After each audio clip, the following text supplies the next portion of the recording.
Sounds good to me. Do you want to record on your end? And Yeah, I'm cool, starting my man. recording right now. So yeah, it's good to Yeah. Okay, excellent. Yeah, and beautiful. And I'll just have you send me a copy of it if that's cool. exactly. Yeah, I'll do So that. so yeah, it's good to finally sit down and chat with you, man. This is really Yeah. cool. Everybody meet Rafa Martinelli. And Yeah, and good to have you here, man. yeah, thank you, thank you. And on my side, I'm going to introduce you as well. So this is Andy Rouse from the Deep Share podcast, as you can see on his beautiful background. And I reached out to Andy because I've seen him on Andreas Exertus show. Uh, I think it's Woo Wednesday is what it's called, or maybe it's on the Sync stuff. I'm But I don't usually know. on Sync Tank, but I did Yeah. appear on a Woo Wednesday recently, and that was a lot of fun. Yeah, the topic was crazy, Mhm. so it was good stuff. Yeah, those are very fun to watch. Um, Andreas is a good like moderator for those things with so much thought and so many people with interesting things to share. Yeah, And so he does it really well. yeah, I reached out to Andy because I think the topics that he brings up or his perspective is really interesting, and I think my audience is going to be interested in that, and I think that we're gonna resonate, or we already kind of resonate. We don't we haven't known each other for more than 5 to 10 minutes, and we're It's already already like gravy, baby. yeah. So Absolutely, man. I'm I thought your YouTube page was fascinating. I love wow. the interviews that you've been doing, and a lot of familiar faces on there too, which was really cool. We clearly resonate with the same general-minded people, you know. Yeah, well, thank you for saying that. I find yours very interesting too. The one that that closed the deal for me was you had Freddy Silva on. I think it's one of the Hell yeah. recent episodes talking. I think it's I remember if I mean I forget, but I think it's about the Giants or about they came from the north. I think it's the title. Yes. Yeah. And the thing about Giants is such a, a weird topic. I mean, I'm really interested recently, but it feels like on the one hand it feels totally ridiculous and impossible, but then again it's like Mm-hmm. there's something there. And maybe you want to comment on that, but you before we started recording you mentioned Sure. something about your research and something that your research is taking you somewhere in particular, and I don't know, I'm curious maybe where, if you would like to talk a little bit about that. Oh man, that's a rabbit hole in itself for sure. I'm digging into a lot of history, and I I come from a very psychedelic background. That's kind of how I got my initial taste of, hey, things aren't as they appear to be, right? So that was a long time ago, about 20 something years ago now. But um throughout this whole time, I've always had those lessons learned from psychedelics in mind while I dig through spirituality and history and symbolism and conspiracy theory, all of it, And one of those lessons is always, is it as it appears? And is it being presented in the way that is real? And this question, it's endless in some ways, right? When we talk about the giant, like Freddie and I on that episode, we're mainly talking about, the reason why I love talking to Freddie is because he gets, boots on the ground and talks to the native people wherever he goes, and he wants the stories that are orally handed down from generation to generation.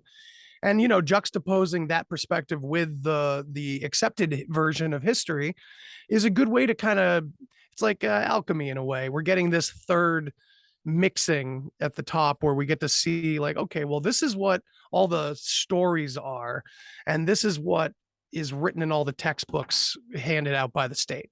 This is the difference, and here's the similarities and stuff. So Freddie and I were talking about of course, the very illusory, very mysterious light beings and shiny ones, or the elves, the giants, the fairies, Anunnaki, right? Ancient aliens. We could go all over the world and call it something different. Um, and I had certain concepts in mind having him back on for that episode, because I had gotten turned on to just a whole nother set of data about ancient history.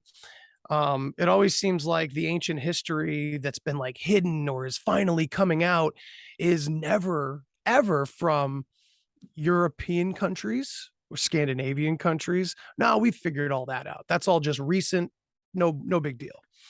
And I started to find a lot of information about ancient people from those northern areas. And Freddie was one of my sources. And following his work, and what he did was he showed me how the same serpents or snakes that were kicked out of Ireland by St. Patrick, that wonderful little allegory about the Druids, are the same people that were called different things all the way back towards the Middle East and the Persian Gulf. So we're talking about the Tuatha De Danann in Ireland, these tall, white, blue-eyed, red-haired beings that are written in our folklore as mythical, mysterious beings that aren't real, that are from some other realm, right? And we get a lot of our spiritual basis for looking into folklore and religion itself. We kind of confirm our ineffable experiences that we have on the other side, whatever you want to call it, with stories that have been written for hundreds of years, thousands of years. So the way we perceive it is all it's about for me. And that's why that question always comes back. Is it how it appears? And so I started digging into etymology and following the linguistics from place to place, and the cultural traditions and the symbolism. And yeah, I'm finding nothing but humans. And I'm finding a whole lot of, we're like giving our kind of like human potential and heritage away to fiction in a way. But that doesn't mean that our spiritual experiences aren't real. It's just that it feels as though, whether it's by some sort of collective ego or by some nefarious force, we don't really know yet. It's too deep. History is too fuzzy. But in some way or another, it's like the perception of all of this has been kind of harnessed or corralled in a way. If that, it's a big topic to get into for sure, but that's kind of the general idea. And I get yelled at a lot, people thinking that I'm kind of like some sort of mundane normie who doesn't believe in anything mystical, because I'm trying to say that a lot of history seems like it's been fictionalized. And I think that does have something to do with how we perceive our own spirituality too. So yeah. Yeah, you're already firing on all cylinders. I guess so. No, I love that. I also like the deep shares. I think, well, on the one hand, let me say the yeah, myself, I have the probably similar psychedelic origins to my awakening, or to my beginning to question the nature of reality. But actually, if I go back even a little further, in high school, when we started learning, I studied here. We separate in, when we are like 16, 17, it separates into three branches. So you have the humanities, the biology, let's say, and the science. So from there, I did sciences, and then I did engineering. On the following year, you choose again within the one you chose before. There's a couple options, and I chose engineering. So I studied a lot of physics, and there we started studying quantum physics. Before, nice. I had ever heard anything about the observer effect, or superposition, or blah blah blah, etc. All those weird things about quantum. So yeah. I came there like absolutely fresh, and they started teaching me all these things that inside me started to resonate. I was never atheist, but I was also not like a believer, because the only like scope, or the only reference I had for religion was the church, and I simply didn't resonate. I understood. Right. I even envied people who had faith, because I was like, oh wow, to be able to have faith in something so impossible to see, or to that was something cool for me. But then in physics, studying quantum physics, it started to make sense to me that wow, what I'm learning here about positive and negative charge and the thing coming here and appearing from out of nowhere, it like resonates with the little that I know about religion. And I was Mm, very mind blown by that. So then I started like digging a little bit deeper into metaphysics and more from a kind of what we could call woo-woo side today. Um, but like, how does reality create itself or appear or happen, started mm, looking into that and eventually found these things about manifestation, reality creation, the feeling is the secret, those kind of things. yeah. And it was a little bit too much for me, so I put it aside for some time and continued more on the on the esoteric thing of going into metaphysics and more like a mental kind of thing, Yeah, and yeah, yeah. absolutely. I can definitely resonate with that too, with like kind of putting some of that aside. Mm. Probably a decade ago, total full blown tinfoil hat conspiracy theorist, psychedelic psychonaut, Yeah, I went on that but trip as well after 2001. but still for some reason, even in that perspective that I was living in, I I I couldn't touch any of the magic stuff and the Mm. metaphysics stuff. I found that to be like hippy dippy. And I'm like, nah, that stuff's all missing the point. And psychedelics are about like grounding, not ascending. And I've come to the realization it's kind of just both, you have to ground first in order to ascend, it's a little Y- bit of both. Yeah, that's true. That's beautiful. But Um, you brought up yeah, tell me. quantum, you were talking about quantum physics. What's your take on the multiverse? Uh, I like to ask this of people. yeah, no, no, it's amazing. Um, how can I put it into words, man?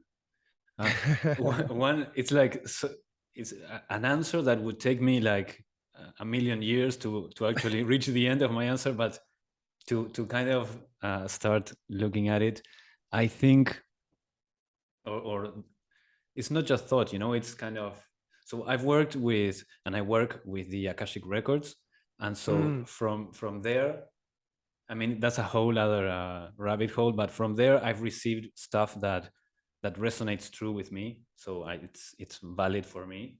And mm-hmm, I've understood that, for example, we think and I think this idea is already kind of uh, resonating with people like ourselves, the idea of past lives, for example, being more like parallel lives, so time, instead of being a line, is perhaps a point or a circle or an infinite regression, and I correct the number eight or mm, whatever. And we think about past lives, and I've understood them as parallel lives. So what I'm thinking there is, okay, at the same time, one of my past lives is happening right now in a kind of parallel frame of the movie. mm-hmm, So in a way, that is happening in a parallel universe, which in some fashion connects to the universe of my current life, maybe to put it some way. It connects in the sense that that parallel universe is the past of this one, or something like that, right? So it's parallel, but at the same time, it's there is a kind of line between them, and that is happening in many, I don't know, in many dimensions and directions and mm. ways. So multiverse, I'm like, yeah, I think it's, but at the same time, it's all just one universe that has that shape or that fractal form, that pattern that Mm. repeats all over everything. You said my favorite word, Yeah, fractal. yeah, me too.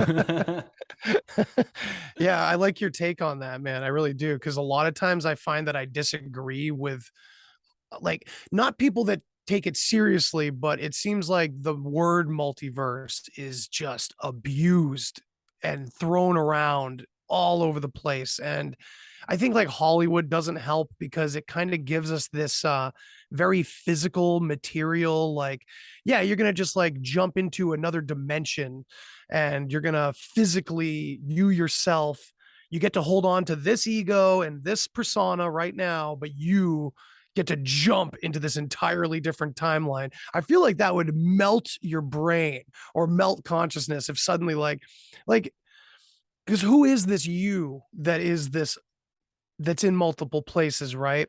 I run into this a lot in my head because I constantly am fascinated by the law of one and the idea that it's all just one thing. And that gets, I mean, man, I find it in mythology, it's written about in certain ways like that. You know, when you as a psychedelic guy, you know, when you kind of read something from history or from a religion or something, and it directly relates to like a feeling you got on Mm. the other side during a trip or something. It just it sends tingles all over you like, whoa, how did that Mhm. wait, they've known this all along? Yeah. How did this happen, you know? Yeah, and culturally, for some years, we went down this rabbit hole that, oh yeah, everything is because the ancients did psychedelics. But it's more because this one thing is present in everything, and so it doesn't matter where you get the I don't know the The download or knowledge. yeah. Yeah. The gnosis. Yeah. Yeah. That's I love that you said that, man, because I've been kind of battling that too, because it seems like that's the trend where again, the heroes of hidden history out there are all kind of framing everything so perfectly. We got the younger dryas theory from Randall Carlson. We got, Mhm. you know, certain lines of dating and lines of thinking from like Graham Hancock and big names. Not that they're not doing very interesting work, but yeah, it's kind of like again, we got this like corralling going on where it's like very a limited hangout almost. You know, it feels like that where suddenly whoever's on Rogan is basically the new The philosophy truth. that the subculture is going to take on. Like, oh, that guy was saying they found evidence of you know, psychedelic oils or whatever in those old Roman caves or whatever. So now, okay, so religion is all just psychedelics. Got it. And it's funny to me because I feel like I remember going through that false ideology coming out of psychedelics Mm. because the religion connection made perfect sense right away. I was like, "Oh my god, this is clearly from psychedelics. This all the religions that makes so much sense." But then as I started to follow the psychedelic path and get into like Eastern meditation and Eastern mysticism in general, you know, I started to realize, oh, wait, we can just do this without any help. You know, the psychedelics aren't doing anything to our brains. They're Mm. literally just holding a door open. Like, hey, you guys have been locked in there this whole time, you know? Yeah, and I think it's you mentioned the law of one. I think the prison that we're locked in is this prison of duality, of thinking the self and the world as two separate things. And Yeah. the trend that I see happening, perhaps slowly or perhaps at the correct pace, is this thing of where we are kind of merging the the third person perspective with the first person perspective. So the first person would be like when right now you're looking out of your eyes and sensing out of your human body, but Mm-hmm. then there's a part of us that is, to put it in a kind of metaphorical way, it's looking from like from above the character, like in a game, and it Yeah. has access to more information that is outside of the 3D world.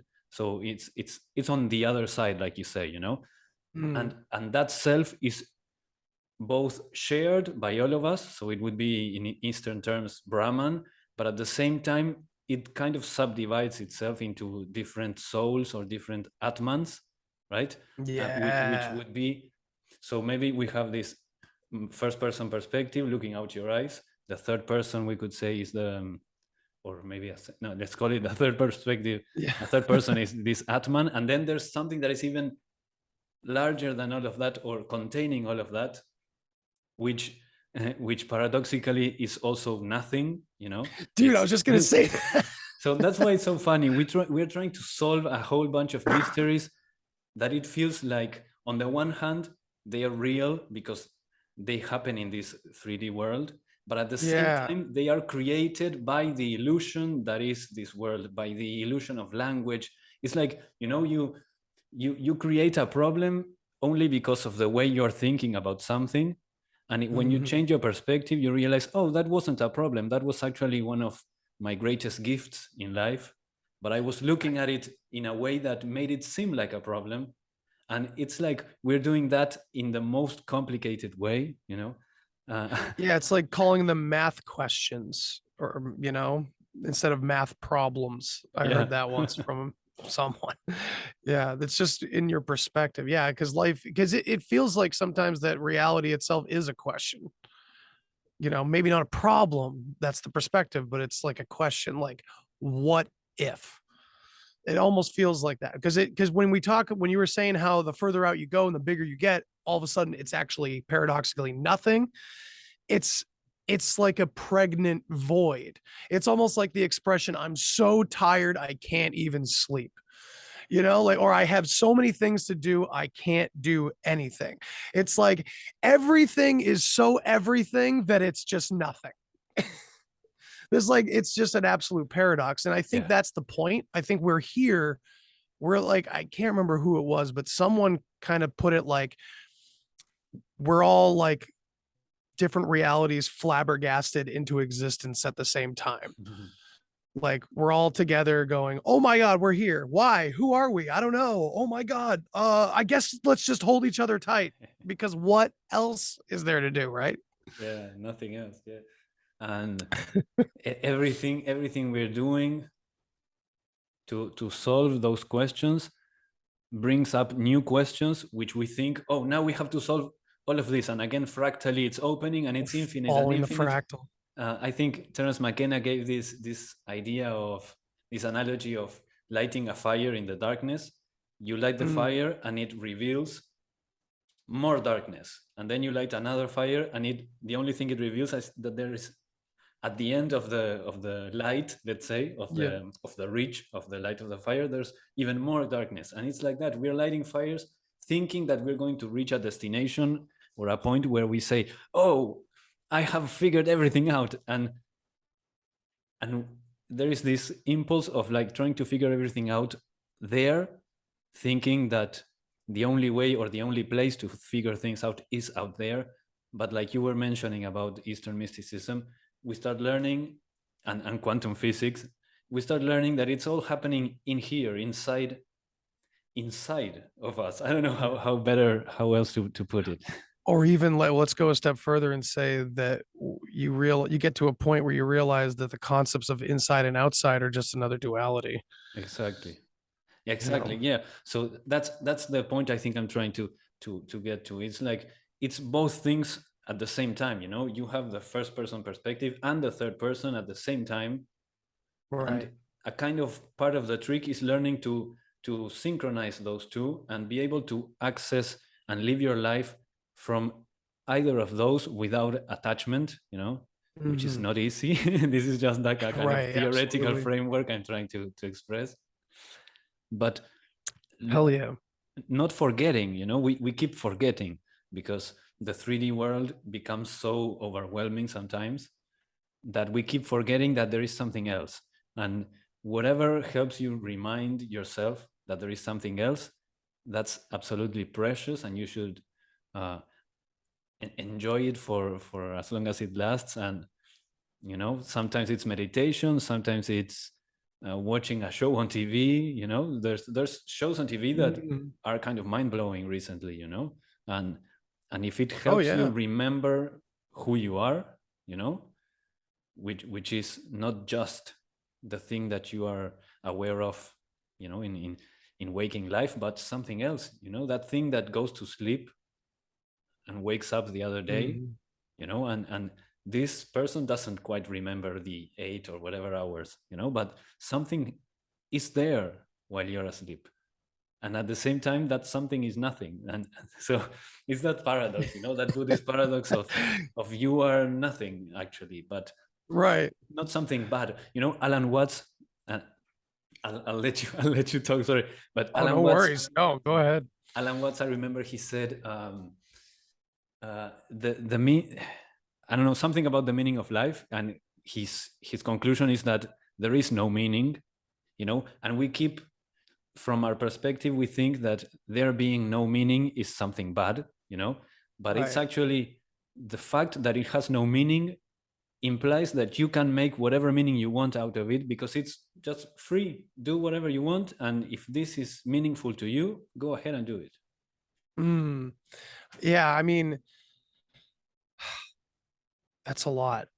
Let me So the idea of free will fascinates me too, because at least in this physical context, let's not say that the Big Bang was the beginning, but it seems plausible that the universe is kind of like breathing in and out, perhaps. So maybe there is a big crunch and another, a cycle of in and out like that, maybe. But if that is the case, that at least our physical situation does seem to be like a theatrical play in a way, where things are atoms down to tiny everything, every little atom, everything is playing out off of that big movement outwards, that big breathing out or explosion, whatever you want to like picture it. And I just find that interesting because like we also have the problem with time and how it's not linear. It's also not even really I mean, people don't even really think it's the fourth dimension. That's just convenient for the way we do physics, even that time is most likely something that consciousness uses here in duality, like almost to hold everything together in a way. Because without linear time, how do you characterize yourself? Who is this self without time? You could take space away. I get that because you can keep thinking, but you're thinking in a linear fashion. I know you can jump to different memories, but you have a stream of thought that's moving in a forward direction that you would have to look back on, gather some of it up, at least a segment of it, and go, yeah, this is who I am. I like these bands because I've been listening to these bands for a while. I think these things because I've been reading these books the past 6 months. We put things together over time. I am who I am now because of everything I've done up into this point. So I'm just curious. I'm just putting these little nuggets out there to see kind of what your thoughts are on this, because these are conundrums that I come into because I hear all this. We came here for a purpose or a reason or to learn a lesson and all this, or we came here intentionally. And I wonder what lessons can we learn that we haven't already learned, and what experiences could we, I don't know. It seems like a paradox again. What do you, I'm going to leave you with that and see what you come up with. No, it is a paradox. That's kind of one of the hard pills to swallow, it's to keep remembering that this thing that you are, the way that I understand it or that I put it to myself is this third and first person. It's like you are living two lives at the same time in a way. So and one of the lives keeps forgetting about the larger one, to put it in a way, Right. and starts asking questions within the box. And it's like, oh, how is this possible if I live in a box? But then you remember, oh no, actually I don't live in a box. This Right. box is one experience that I'm having, and I am more that higher self than this one, in the sense that one is like, it's the player and the character in the game. Mm-hmm. You can play many different characters, and they are born, they live, they die. Then you play another character, and for the time that you're playing one character, you are both the player and that character. But then you move to another one, and you are still the player. That doesn't change, and now you are a new character, and that keeps continually happening. And everything the character does is important to the character and to the player, but not in an absolute way. It's important, Or a desperate way. it's important as far as it gives, like you say, something new to the higher self, I guess. So like, Okay. but at the same time, it's so paradoxical, because since everything in the character's world is illusory, like time and the different lifetimes, this higher self already knows everything. There is nothing new that we are sending back to the mothership. Right. But at the same time, we are, because from the perspective of the character, we are mining for information and sending it back. But when it reaches, it was always already there, because the game is being played within the self as well. It's so complex to put into Ooh, words. I love it. No, dude, you just made me think of something because like Yeah. during like, a lot of psychedelic trips that I've read about and my own as well, it's a return to who you are, right? So as above, so below, maybe whatever we call God is going through that same process. And this is his trip or its trip. I know. So that's the hard thing. You put a persona on it and immediately it doesn't make any sense because there are no personas out there or in where is there? It's It's not a okay there. to It's a nothing. to It's a use the potential. I think it's okay to use the tool of language and using these personifications, as long Yes. as we don't forget that we are that thing also, and Right. that thing isn't different or separate or in a distance or away from us. It's we are Yeah. those things at the same time. And as I was speaking just before, you also made me realize that we are the character, we are the player, but we are also the, what to call it, the world in which the character is moving. Right. Right. Yeah. That foreground versus background thing again, Correct. where or subject versus object. It's such an interesting duality to play with. Yeah. Man, we're already at the bottom of the rabbit hole, man. This is crazy. We're only 40 minutes in. We're already at the very bottom. Like what should we talk about now? Well, for me, the most important thing after doing all this, um, we could call it, and I hope this this word is okay with YouTube, mental masturbation. Yeah. Because in the end, it's like, okay, what is all of this information useful for in your life, in your third person human being life, Mhm. right? Because Right. whether it's true or not, and whether it's an illusion, a maya, a lila, or whatever or not, the fact is that if you hit yourself, you feel pain. If somebody tells a joke, you feel happiness and laughter. Yeah. After a certain time, you need to go to the bathroom, you need to sleep, you need to connect with other people. So all of those things, despite, that's the paradox again, despite their illusory nature, they are at the same time true. You have free will, Necessary. but at the same time you don't, because you Mhm. have Yeah. you are free to do something that, as soon as you do it, it turns out you were always going to do it, but you do make the decision to do it, and you feel the consequences of that, and you affect others around you. So long story short, for me, the most important thing about all of these ideas is to bring it back to basics and say, Mm. okay, what I know, kind of like Descartes, the I think therefore I am. Yeah. I'm not, I don't know if I like the way he put it particularly, but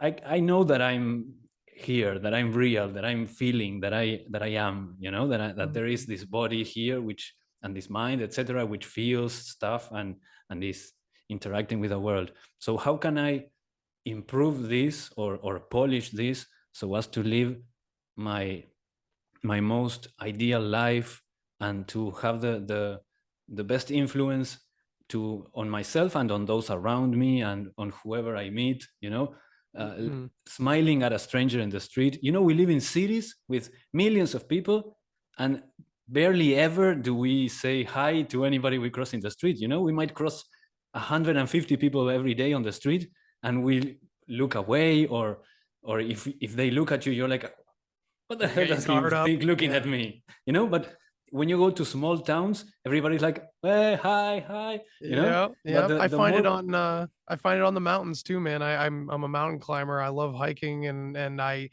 there's it's the friendliest place.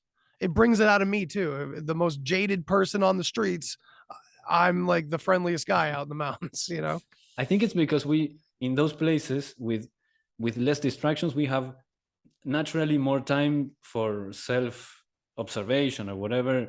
Not to say that people in small towns are enlightened, or all of them, or they might be like even further away than other people, but you have more time to be in connection with like your interactions with other, and your I don't know, your bubble, you know, your close Yeah. bubble. And that is the bottom line for me.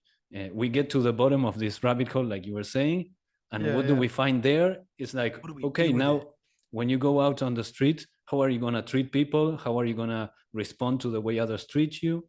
Okay, yeah, you're God and you're everything and you're nothing, but then you snap at people, or you are very very sad when sad things happen. How do we learn to like balance those things and live a kind of peaceful life, Mm, a more serene and harmonious life, while at the same time exploring all these things that awaken curiosity in our minds? Because there's nothing wrong with going down rabbit holes, as long as you right. keep the bottom line in mind, which is it helping you live a better life, a more aligned life, aligned with, I don't know, there's some basic values that we all kind of know intuitively, you know, Yeah. not hurting others, trying to be helpful and have fun, and you know, Absolutely. it's not that The complicated. service. Yeah. The Yeah. community and the service, especially it's back to that, like, we're here. What do we do? Hold tight.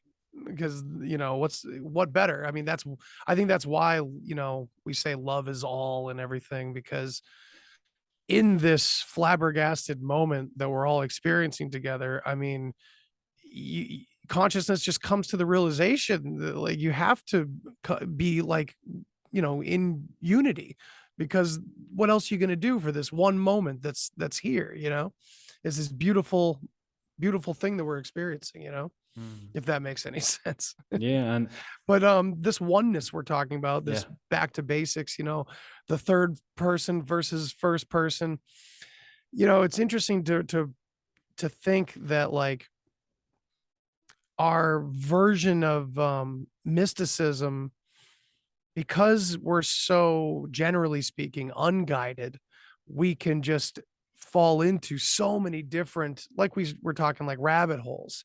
And I guess, to bring it back to the beginning, this is kind of why, or the main reason why, I'm so interested in our history Yeah. and kind of untangling those weird lines. Because if what I'm suggesting about history is true, it only leads closer to what you and I are talking about, this oneness. And if each and every one of us has this inner child, this ego, this shell that we create to protect us and, kind of keep us in this lower state sometimes, perhaps humanity has that as well. Everything is fractal, right?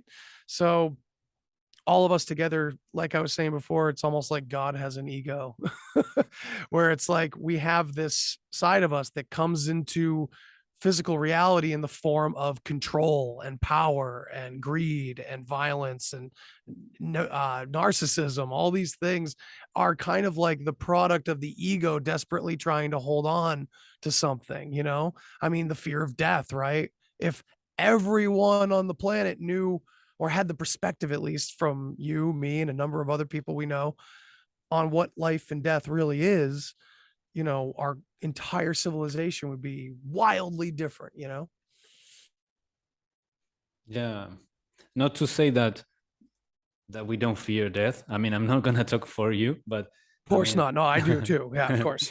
but it's like when you fear death in a certain way, it's like you there is a part of the connection to your higher self that isn't present at that moment, I guess. Because Mm, if you remember that knew all the time that you are infinite and immortal, why would you worry about death? I mean, I know I'm immortal, there's no fear of death. But if there is fear, and maybe it will always be there, you know, it's like, yeah. at the same time, how would a limited being not be afraid of death if it knows it's going to die? But it's like the paradox again, you can be afraid of death, and I guess, and not at the same time, because a part of you will always protect you. Like if there's danger, even if you don't know there's danger, in some way you will like try to cover yourself, or intuition will pop up or whatever. But at Mhm. the same time, this other part of you doesn't fear death, but it will protect the body, because Right. the purpose of the body was to be here until it's not here, so Mhm. there will be it's okay to be afraid of death, is kind of what I guess I'm trying to say. And there's Yeah, it's something else, but natural. I'm not catching whatever else was there. Well, let's take it to like what we were talking about before. It's just the way we perceive it, right? Is it a question or is it a problem? Death can be something to, the fear of death can be something to look at negatively, or we can say that this particular fear is so personal and so deep. It's kind of everything. It could very well be the essence of, just like humanity's general trauma, just the knowledge that we have to let go. What I mean, I guess let's tie it into like how we claim or we think in antiquity there might have been a part of our civilization that was kind of at peace in a way, or advanced spiritually to the point where they understood, they kind of lived through allegory, and that's where they use symbols. They understood the self similarity of all things and all that. Whereas we are so far removed from that mentality, it's so hard to place ourselves into that third person view. You know what I mean? It's not a normal thing for us to be an adept and, initiated into anything like these things. It's so random, but it is seemingly becoming more and more prominent around the world, it seems. But I yeah, think I don't so, know. yeah. So let me round up something that I kind of remembered, which Sure. is, and at the same time, this thing about death or whatever else, it's also okay that, for example, let's say, okay, yeah, fear of death uh, may always be there in the body or in the mind, but at the Mhm. same time, your relationship to that fear might evolve with time, and one day it might be that, or let's say an enlightened person, we could say, from when they are in this, I don't know how to put it, but in the let's say, okay, so for example, maybe the Buddha was afraid of death, and at the same time he wasn't, because when Right. he's standing from the self, there is nothing to fear. But when you're standing from the person, whatever baggage or whatever, it's not just baggage, but whatever qualities are with the person, they will be there anyways, And I wanted to Mhm. recommend a book to you, Yeah, because please. I think you're gonna love it. It talks a lot about these ideas of the mystic side, the mystic interpretation of life. And you've talked a lot about the symbolic language and talking in allegory and all those kinds of things. So Mm. I don't know if you can read it, if it's Merchants of Light. Who yeah. wrote this? This is written by betty Betty J Kovacs. She's Okay. amazing. I'm gonna have her on the show very soon. I've had her, Nice. she's been twice already, but we're gonna do a series exploring all her book, because it's a magnificent book. You should look it up and see the contents. I think you're gonna love it. Definitely. But I mean, everybody has so much already on the reading list that you'll I see if keep it, adding them. I yeah, keep adding them you'll on though. see if it calls to you. But yeah, I'll get them to them eventually, this has been my favorite book of all time, Oh and wow, that's yeah, I'm awesome. really Yeah, I'll loving definitely it check it out. and excited that that we have the possibility of having all these, like I call them the elders, even though in our society, and even those of us who are like-minded, even though we haven't been able to get formal, let's say, initiations or coming of age ceremonies that have existed for so long and do exist in other cultures, and that is part of the what do we call this, the neurosis of our civilization, or of our society today, is Yeah, yeah. these moments that should be marked on the subconscious mind more strongly, in order to like know that you've taken another step. We don't have those Right. things. But anyways, what we do have is these elders, people like you and I, who have been like you and I for longer than we, and we are I guess thanks to them and the people before them and to ourselves, we are kind of slowly building this renaissance, you know. And she talks a lot about there's been different renaissances of a particular mystic tradition, which is more. Mm. I don't want to get into the specifics because I'm gonna screw up the the actual thing. But there's this mystic tradition that, in a way, we all share because it's connected to how we developed as a species. You know, it's like Mhm. the mystic stuff that came out of us naturally. You know, and it's Right. connected with the symbolic language that you were speaking. You know, one of the things, the most interesting things that I read here that stuck with me is how first we develop symbolic language, and then from the symbolic language comes the rational language, and we've kind of, and that's the feminine and the masculine, and we've lost Absolutely. ourselves in this masculine, and that's everything we're seeing today in society is connected to how we have repressed the feminine, which is the subconscious, the psychedelic, the other side, the Right. oneness, etc. And that's where we are going. You know, the renaissances are bringing back those understandings and those gnosis. And well, it's an awesome book, and I don't know if you want to comment on That that. sounds amazing already, especially with the symbolic language and everything. It's really cool. Some of the research I'm digging into is like about the symbolic languages and the old alphabets and how originally the sounds that the symbols made and the even the shape of the symbols respond to how they're spoken orally. It's all fractally connected. um I'm putting together like a little bit of a very woo woo hypothesis about it as well, where like some of the threads I'm looking into kind of some of our oldest weirdest stories kind of allude to this these metaphors of our marriage with the animal kingdom basically, and like kind of showing us how we came right up out of nature. And I honed in on the idea that like early man would follow animals to know what to do. Like herds of animals know where the food is going to be. They know when the bad weather's happening. They know when the seasons are changing. And whether we were following them, I mean, this is how anthropology is written, at least, is that we were just following them to see what to do. Or perhaps we also were going their directions because we, like them, have this innate understanding of how everything works on like a biological level, even. And it seems like the conscious side and the biologic side are kind of interwoven there. And it's like it's just in our blood, it's in our consciousness. We innately know how things work, I guess. I don't know. It feels that way.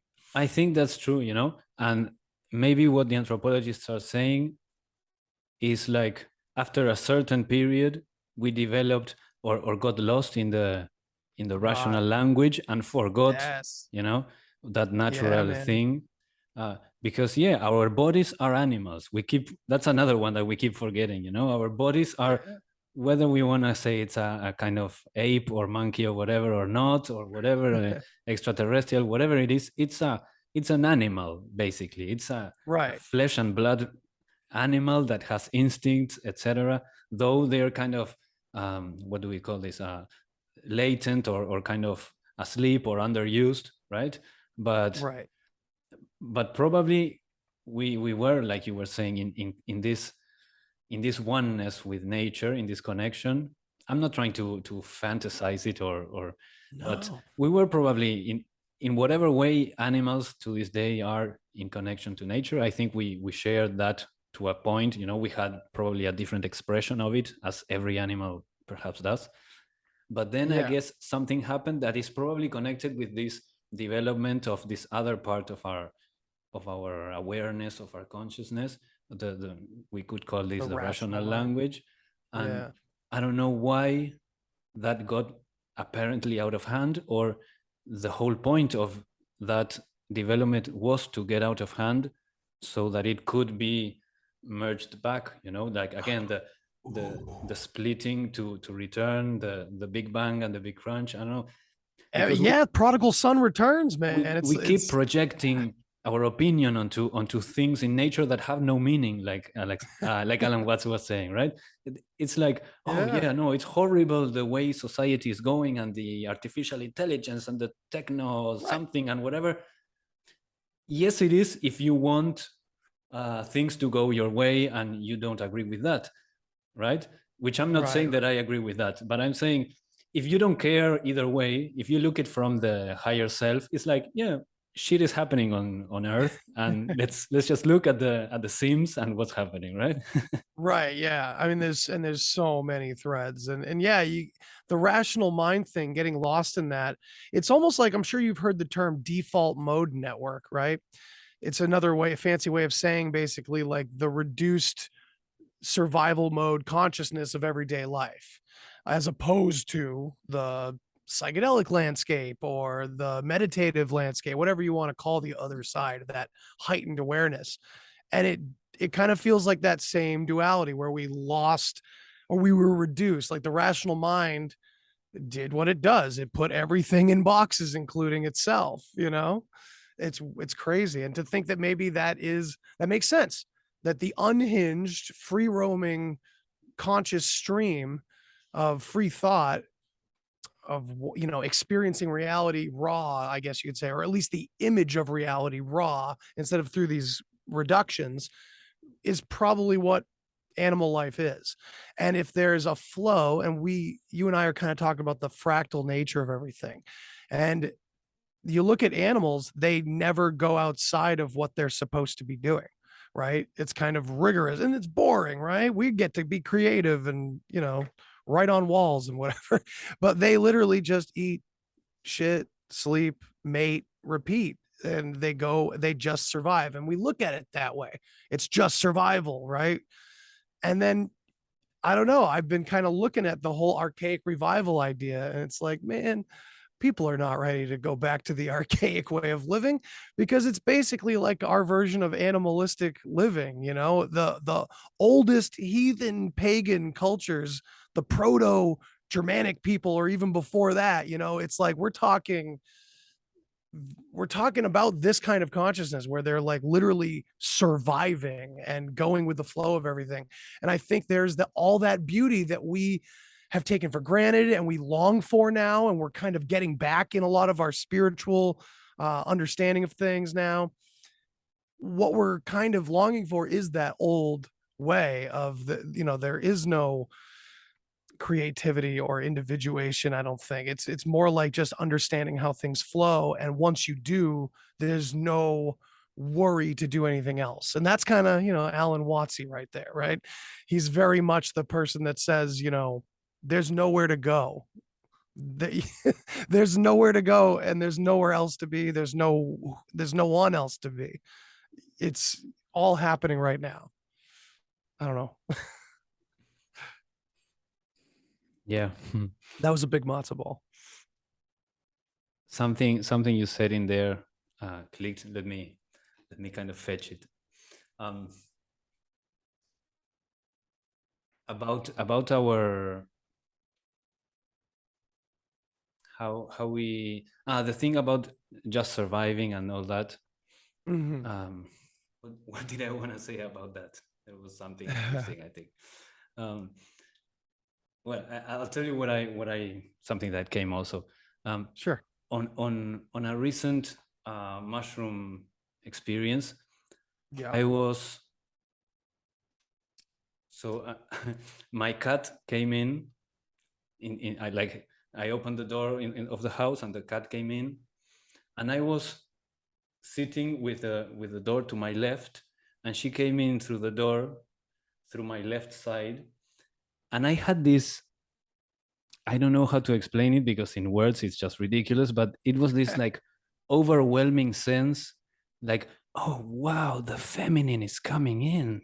Oh, It that's was cool. so intense, like I was, and this is something, okay, well, this might be another big rabbit hole. I don't know how you are on time.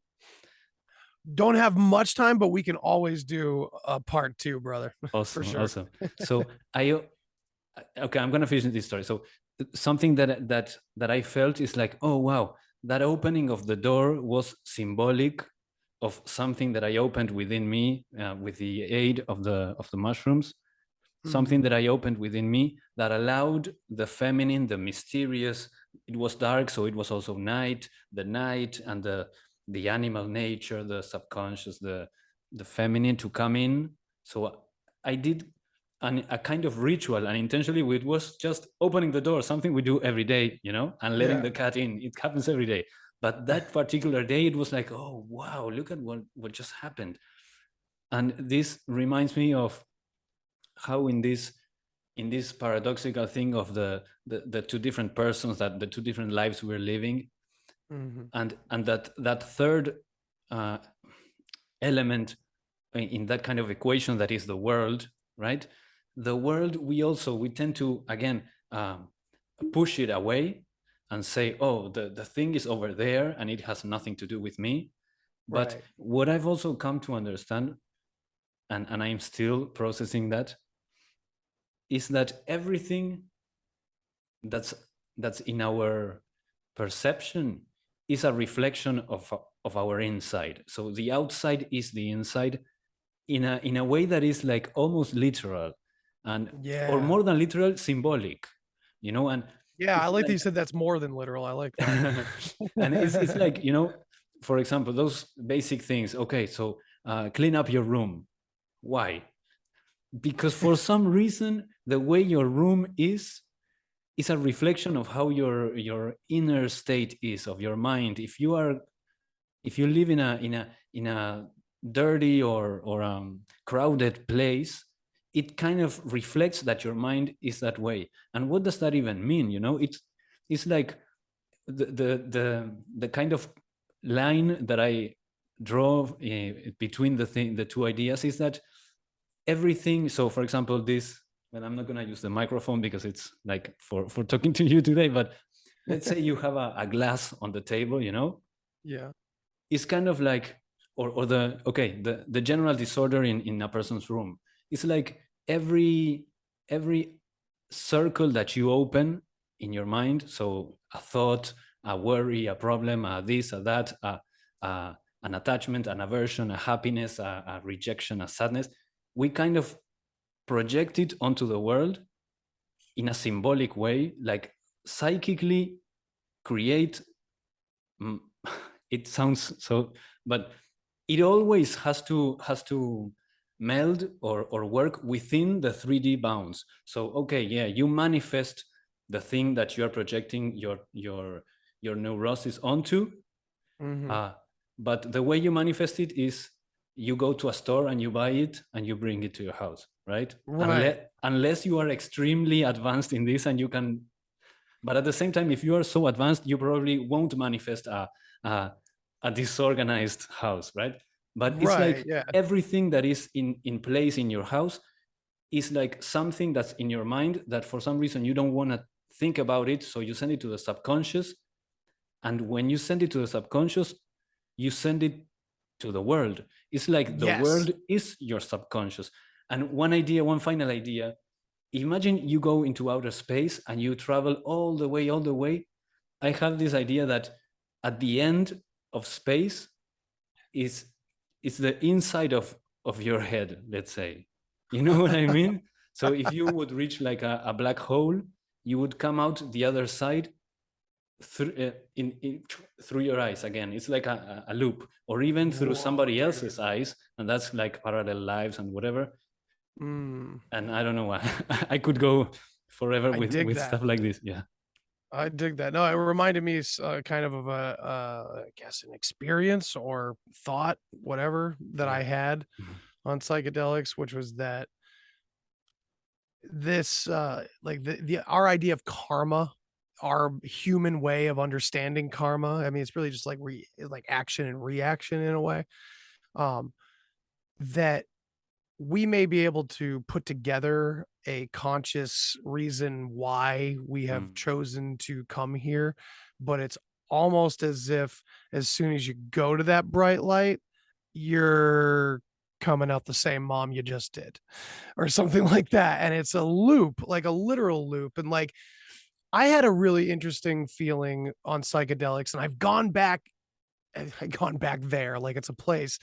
Um, every time I go back there, I have this same feeling where and I've come out of this feeling like a friggin' warrior into the scene because of this, that there's something very, very specific and special about the way our eyes see the Mm, world that we create out there. And if this is us and this is me, right? The world is my subconscious. Then every image and every piece of it is me. Then it's oh man, this is so hard to put into words, of mm, course, but it's like it felt like in a way, I guess the worst way to put it is like that we would live the same life over and over again. But that's just a perception. It's more like whatever you want to call that, perceives the world the same way every time. mm. Maybe just from a different point of view, perhaps. I don't know. I don't know. Another random thought, That's an but interesting it way did to put remind it. me of that. That black Mm, hole thing really did remind me of that, like the looping idea. yeah. Because I remember feeling like, okay, there's no time. So at one point I felt very ancient. I felt like an Yeah. ancient giant that had lived eons and eons. Then at another point where everything was like sped up and it felt like the lives were going over and over and over and Mm. over again and everything was deja vu, Wow. no matter what I did or said to a friend or Mm. saw on the television, everything had this utterly overwhelming, overpowering deja vu feeling. And yeah, I don't know what to make of it, especially with so many people having so many. Like, I want to try to believe most anecdotal experiencers' perceptions about things. I have a hard time with, yeah, I was from Atlantis. Let me tell you all about it. You know what I mean? That I do have a hard time with that, but maybe that's just because of this experience I had. I don't know. What is your take on the whole like loop thing if it were to come to our, I don't know. No, that's just chemical imbalances in your brain, Andy. We're going to send the ambulance to your home right now. Okay, I figured. I was waiting.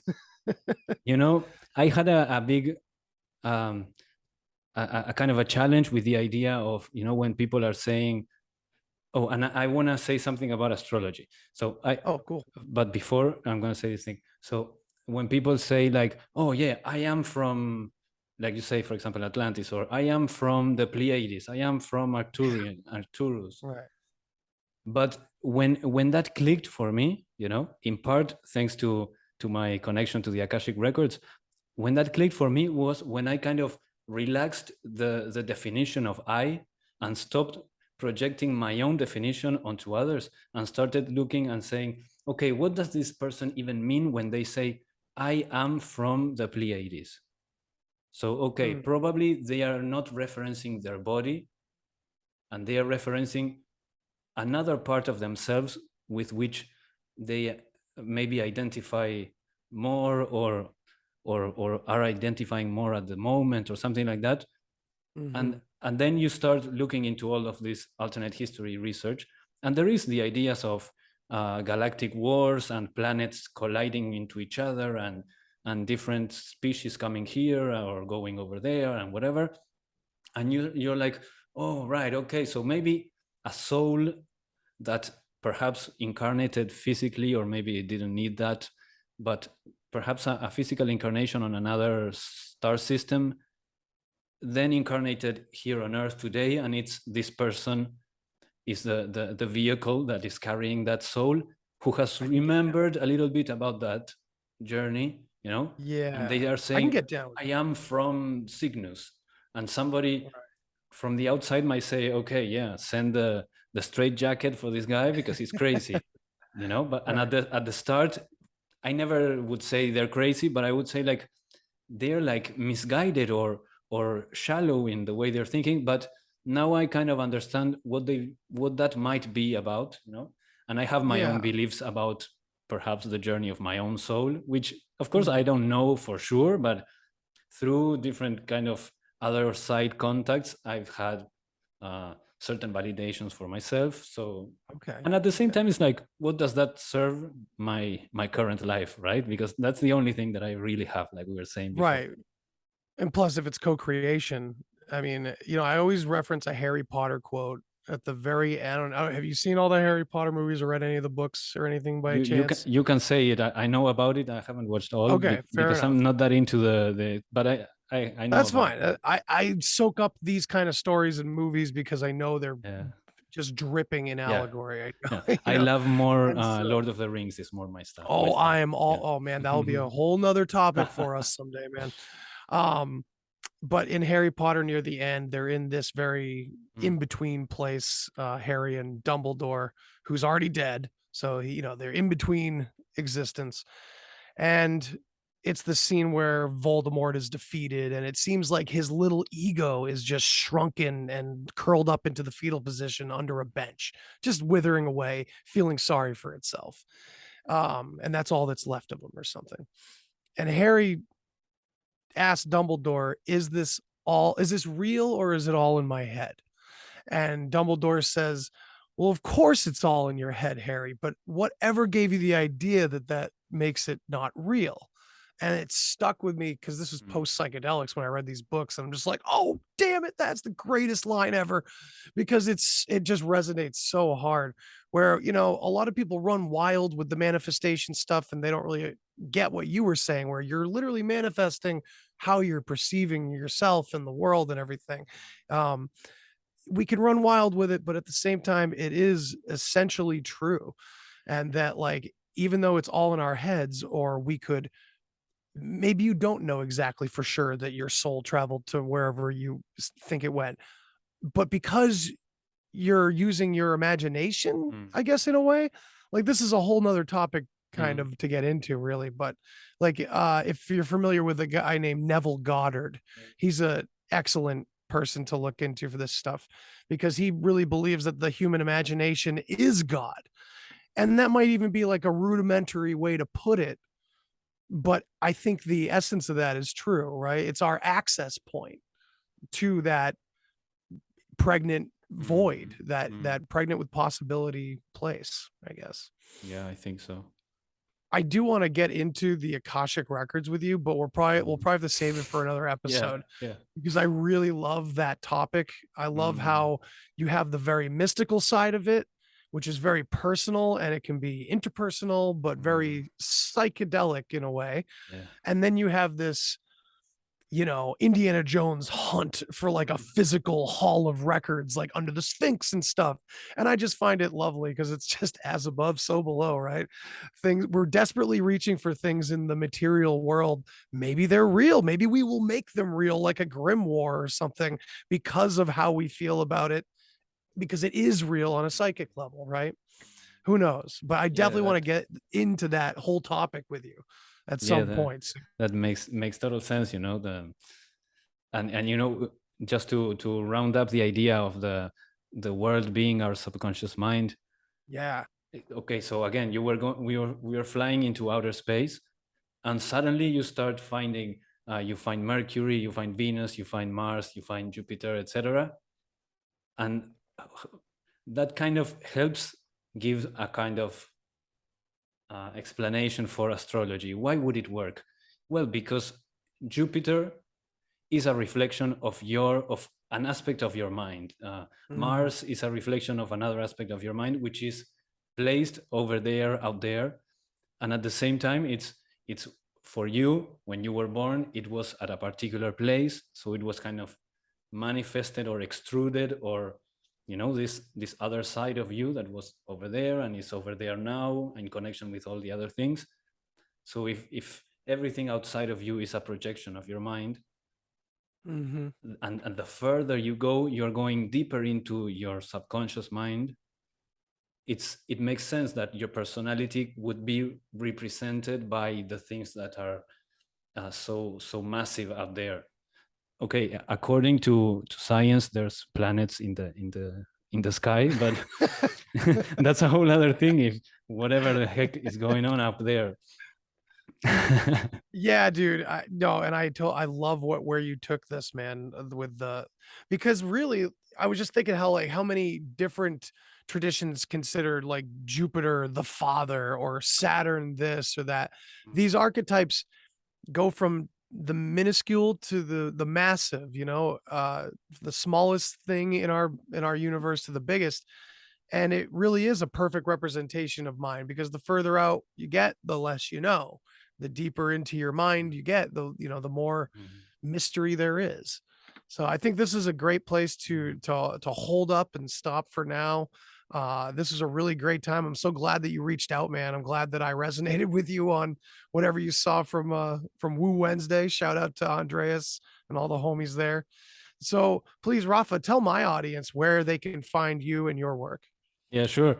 Um, if you wanna talk, reach out. You can find me on Instagram. It's at Atman Rafa.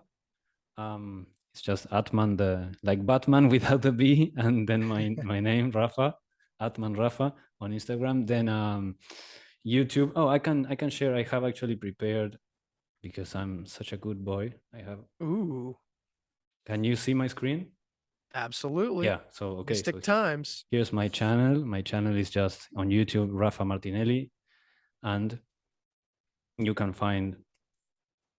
I started creating some guided meditation, but actually just one for now, guided meditation.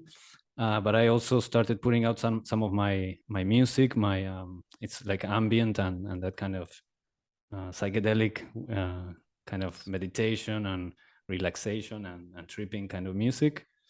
And then yeah, And tons of great interviews I've got too. a bunch. So here's our friend Lindsay. We have a Yep. few Shout out to conversations Lindsay from Rogue Ways. with her and Michael Cremo, which you also talked about. You mentioned on Michael. email. Yeah, Yes, excellent guest. He was one of my first, like, I was just in awe that I could talk to him kind yeah. of Wow, guests. It was he's so he's great. so such an awesome guy. He's so down to earth. So cool. Such a pleasant, Yeah, sweet man. we've got so many Yeah, here. you And yeah, and I've got some playlists. Uh, let me see if this loads. Yeah, divided into well here. Well, no, it's just awesome. showing. It's Yeah. just showing my personal playlist. But I've divided. Oh no, here, yeah, I divided them into like themes and by guests. And oh, and you mentioned the Oh, law of great. one earlier. I don't know if you know Yeah. about the particular the law of one material, the Ra Uh, channelings. no, Oh, I don't think so. you should. I'm not sure. Okay, you should get into this guy, Jim McCarthy. You if you're Okay. interested, you find the playlist that I have with his name, or I think maybe it's called the law of one. You're gonna love this information. Excellent. Yeah, I'll send you a few other links. Absolutely. So yeah, this is my YouTube, and over here for my people, we have the Deep Share podcast. Tell us a little bit about your show and where the people can find Yeah, you. yeah. Yeah, yes, please go to the Deep Share podcast on YouTube. That's kind of my main area. Other than obviously I'm on all the different podcast platforms and everything. But you can find me on YouTube and Odyssey to get the full video experience and all that. I'm on Twitter and Instagram as the Deep Share, ranting and stirring up things and kicking hornets nests. So come follow me over there. And yeah, that's Uh, about it really. But Rafa, this has been really great, man. I yeah, love talking uh, to you about this kind of stuff and I want to get into a bunch of other topics with you for sure. yes. Yeah, I find it really cool. We are more or less on the same number. You're on 90, and I think I'm on close to that 81 over here. That's awesome. There's a few on the When did you start? When did you start putting out content? I think it was this is season 3 right now. I'm calling it. I think it's been 3 years then. Wow, awesome. I think Um, I'm coming up on like 2.5, getting towards 3 really soon. yeah, around Yeah, that that's time, awesome, yes. man.